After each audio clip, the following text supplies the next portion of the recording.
இந்த அமைப்பின் ஃபவுண்டர் திரு காந்தி அவர்கள், இது ஒரு காரணத்திற்காக துவக்கப்பட்டது.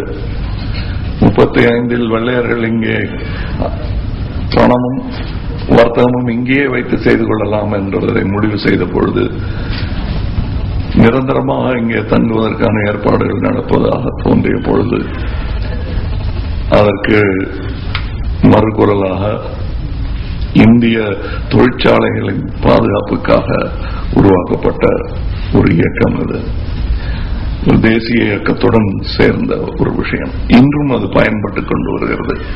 அது தொலைநோக்கின் காரணமாக.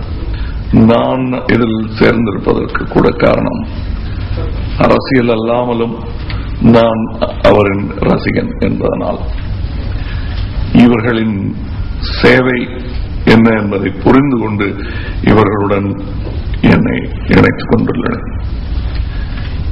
இது எல்லா விதமான தொழிலுக்கும் இவர்கள் உதவி செய்தாலும் என்னை பொறுத்தவரை கேளிக்கை, மீடியா அண்ட் என்டர்டெயின்மெண்ட் என்று சொல்லப்படும் இந்த ஊடகங்கள் பொறுத்தவரையில் எனக்கு ஓரளவு அனுபவம் இருப்பதனால் அவர்களுடைய பலத்தையும் என்னுடைய சிறிய அனுபவத்தையும் ஒன்றாக இணைக்கும் பொழுது சினர்ஜி என்பார்கள், அதில் நல்லது ஏற்படும் என்ற நம்பிக்கையில் அவர்கள் இந்த பொறுப்பை எனக்கு கொடுத்திருந்தார்கள். கடந்த 4 வருடங்களாக தென்னகத்திலும் இது நடந்து வருகிறது.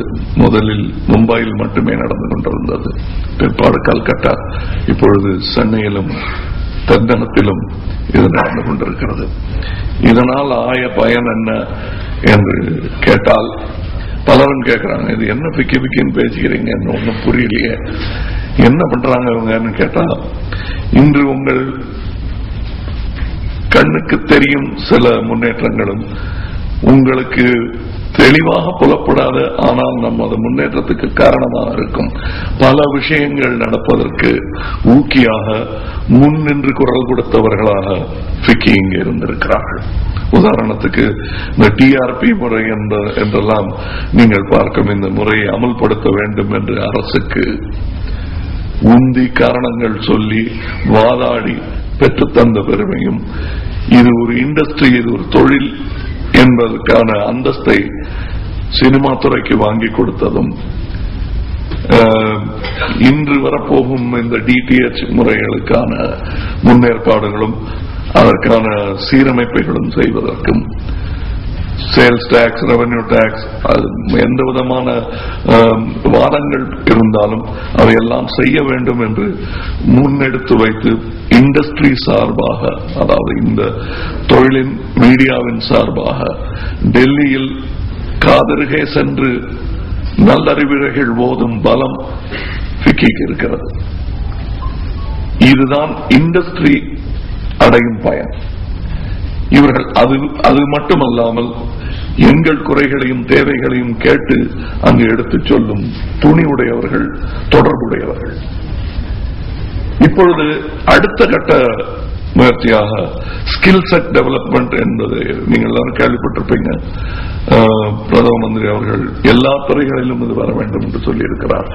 முக்கியமாக மீடியா அண்ட் என்டர்டெயின்மெண்டில் எனக்கு ஒரு தலைமை பொறுப்பை கொடுத்து அங்கே ஸ்கில் செட் டெவலப் செய்ய வேண்டும். அந்த ஸ்கில் செட் என்று சொல்லும் பொழுது இந்த துறையில் அடிமட்ட தொழிலாளர்கள் பல பேர் இருக்கிறார்கள். அவர்களுக்கு தேவையான பயிற்சிகள் அளிக்கப்படாமல் ஆபத்தான சூழலில் பணிபுரியும் நிலை கூட இருந்து வருகிறது.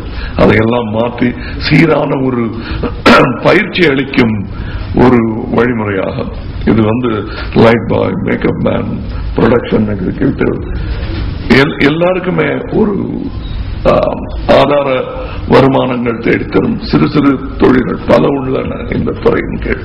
இப்பொழுது பெரிய பிலிம் இன்ஸ்டிடியூட் போன்ற இடங்களில் மேல்மட்ட டெக்னீஷியன்கள் ஒரு 10 பேரை உருவாக்குகிறார்கள். டைரக்டர், ஒலிப்பதிவாளர், ஒளிப்பதிவாளர் என்று,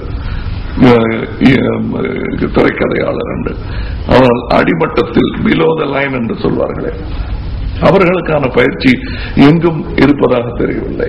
முதல் கட்டமாக இங்கே 16, 17 அக்டோபரில் நடக்கவிருக்கும் இந்த செஷனில் கான்க்ளேவ் என்று சொல்கிறார்கள். அதில் ரெட் கேமரா பற்றிய ஒரு விளக்க உரையும், ஹேண்ட்ஸ் ஆன் தொட்டு கையாண்டு என்னவென்று புரிந்து கொள்ளும் வாய்ப்பு தொழில்நுட்ப கலைஞர்களுக்கு கிடைக்கப் போகிறது.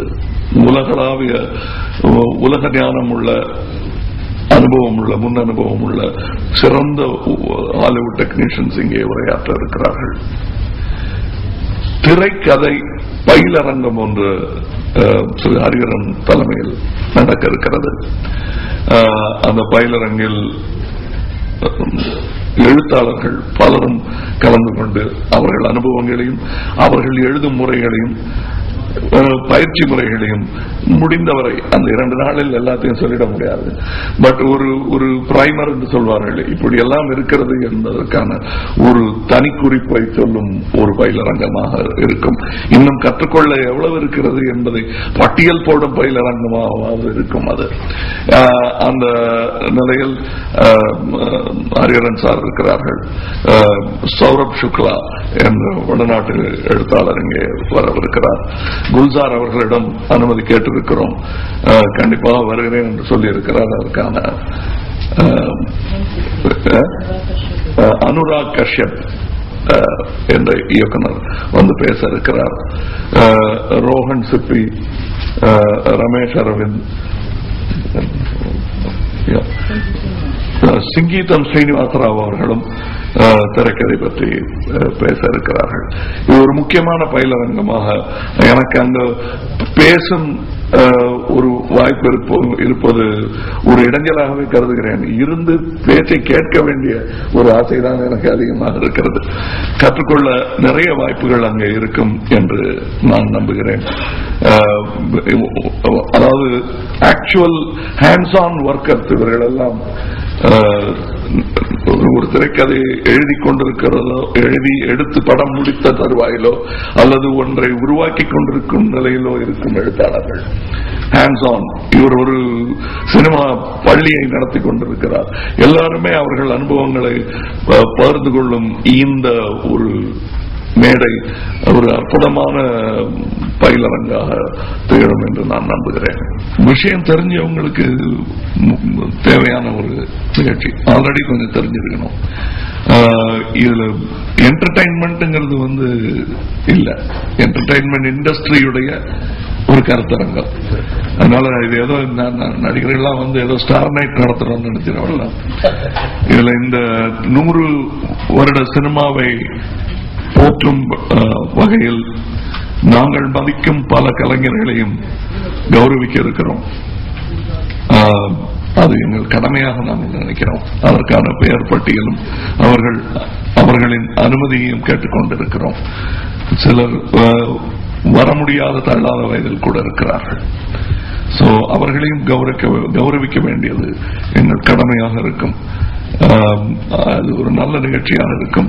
அதை நீங்கள் மக்களுக்கு எடுத்து செல்ல வேண்டிய தகுதி உள்ள ஒரு நிகழ்ச்சியாக இருக்கும் என்பதை இங்கே தெரியப்படுத்திக் கொள்கிறேன்.